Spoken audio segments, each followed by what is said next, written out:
ماہ ربیع النور کی ہر گھڑی مولا کی رحمت، کرم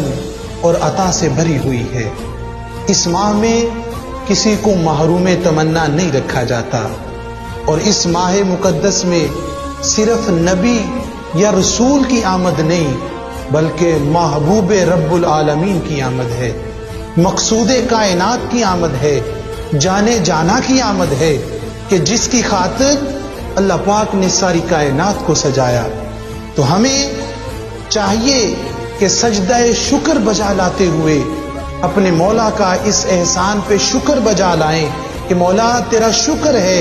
کہ تو نے ہمیں امت محمدی میں پیدا کیا، مولا تیرا شکر ہے کہ تو نے ہمیں محبت رسول دی، مولا تیرا شکر ہے کہ تو نے ہمیں حضور کا غلام بنایا۔ پہلے کسی نبی کی امت میں پیدا کر دیتا تو